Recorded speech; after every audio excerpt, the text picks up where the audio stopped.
What is up, YouTube? It is Soul the Lost Warrior here, and I'm here to bring you another deck profile. This is probably of a deck that you haven't seen in a long while. Liberators, and they're going to be the old Liberators, not Bluish Flame. Let's get started. Oops. First, we go with the grade 3s. 4 Gansalot break rides. Him being a break ride and all gives 10,000 and 5,000 to 3 other units. Sorry, I can't even speak today. It's 3 o'clock in the morning. And this makes it really good for the deck because if you're trying to go for final push, you can boost up all the units that you choose and hit hard. Because if you break out Gansalot on himself, then he also gets the 2,000 power boost. So he becomes 23k plus the booster that you have. And then your rear guards can hit for 20k or higher. After that, we have 4 Liberator bonds, Gansalot Zenith or Zenith, however you want to say it. His limit break skill is you can counterblast 1 card with Liberator's name. Choose one of your grade 2 or less rear guards, put it at the bottom, and when he attacks, whoops, my bad. When he attacks a Vanguard, you look at the top card of your deck, you superior call it, and it gets 10,000 power to the end of turn.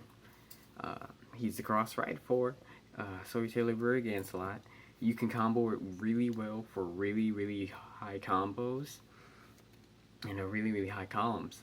And let's move this up a little bit.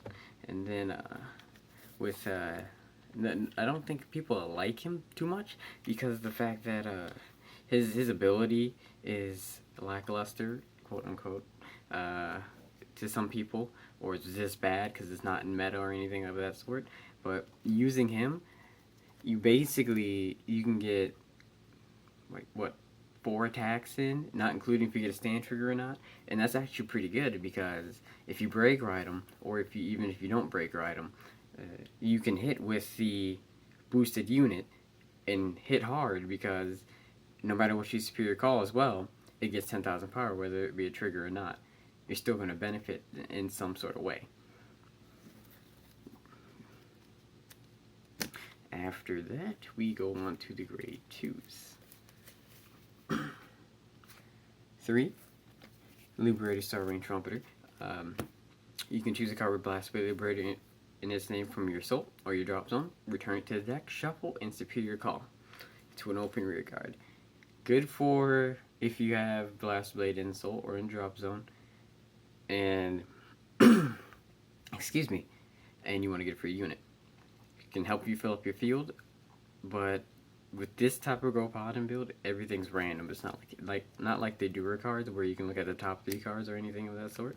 And most of it's random. I think I have 1 card that does that, but that's about it. And then after her, we run 3 Blast Blade Liberators. Of course, for the Star Ring Trumpeters to get that call effect. His abilities when he's placed on Vanguard or Rear Guard. If you have a Vanguard Liberator's name, you can pay 2 and retire 1 in the front row, whether it be a grade 1, 2, 3, or 0. He's good for the retire power, the counterblast. Since this deck doesn't really require many counterblasts, you can go ahead and use his skill early on and not have to worry about late game. But it's all situational.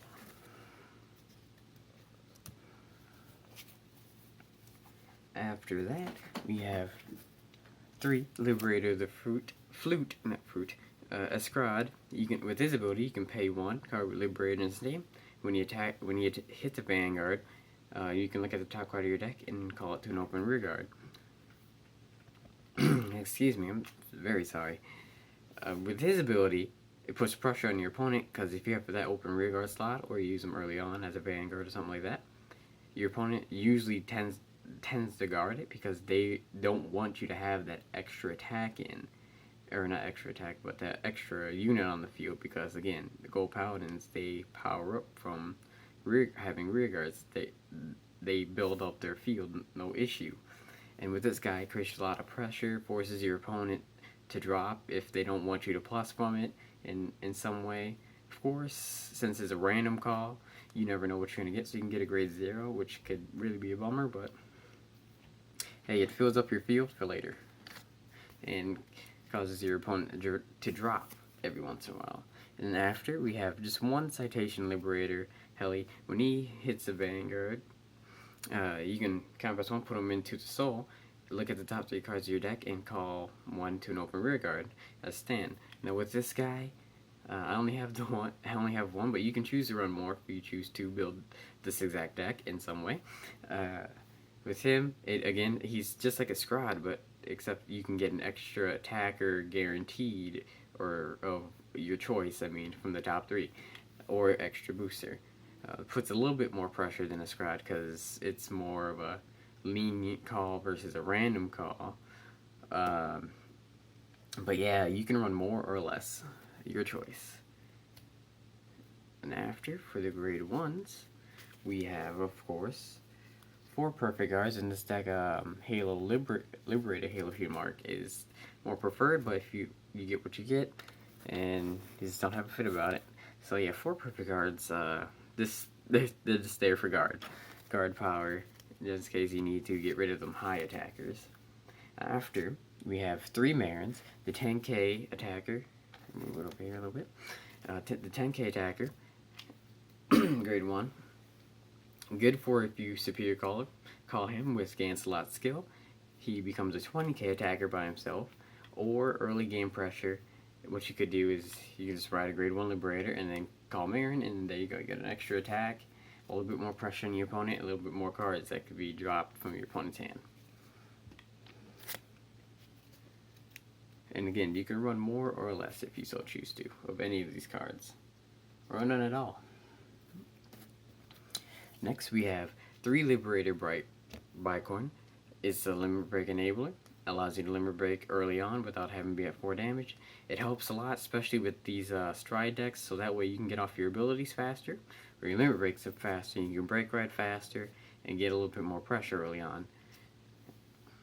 I keep this at 3 because it gives room for other cards that I might want to swap out. You can run more, you can run less, you can run none at all if you so choose to, but if you are going to run them, I recommend 3. This is actually a really short video. Holy crap. Might be the shortest one I've done in a long time. Okay, after that, we have Future Liberator Loop. He becomes a 10k boost if you have 3 or more other rear guards with Liberator in its name. It's kind of self-explanatory. He's 10k boost for the Vanguard. Helps your Vanguard hit a little harder. Forces your opponent to drop a little more. And then after him, we have 3 Sharp Point Liberator Gold Lancer. Now with him, when he's placed on rear guard, you can choose a grade 3. Whip out him from your hand, and you can discard it, search your deck for Solitaire Liberator Ganslot, the break ride, and add to your hand. Now, Solitaire Liberator Ganslot, he's the one that you want to ride first in this deck, so you can get that break ride effect when you can, and get that cross ride effect for the extra power, because being a 13k is a lot better than being 11k. And of course, you don't have to run him at all. You run more or less, your choice. Then after that, we go on to the triggers. Now this deck runs strideless. You can use the new Liberator stride if you so choose to, when that comes out. And after, for triggers, 5 criticals. Oh, I can't even think tonight either. Wow, I am so sorry.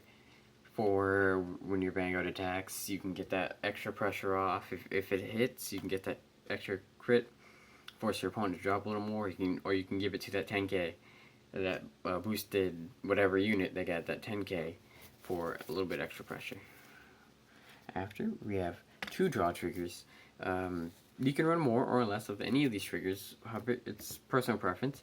But of course, with this deck, stands become your best friend. I'm just saying that now.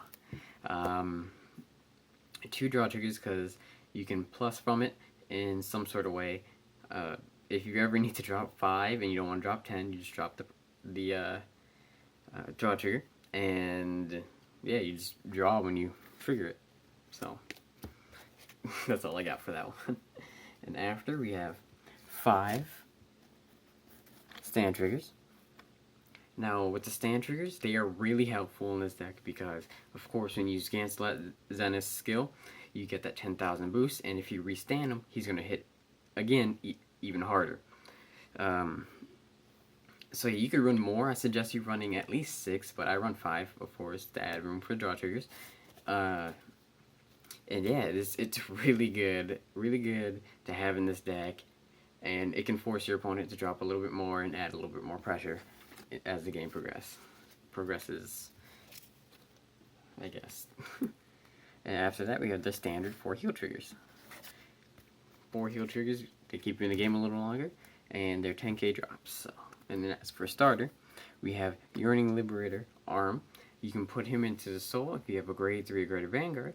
You can search your deck for up to 1 Glass Plate Liberator, reveal it, and shuffle your deck and put it on top of your deck. It makes it really good, so if you want to make sure you get a really good call, or a pretty decent call, you can use this before you use Zenith's skill, Zenith, and you can set up that way. So you can attack with the rear guard, and then attack with Zenith, pay the cost, Superior Call Blast Blade, 19k attacker, right there. This deck is all about forcing your opponent to drop as much as they can.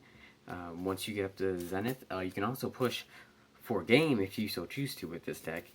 And yeah, if you guys have any questions, be sure to let me know in the comments. If you liked the video, that's cool.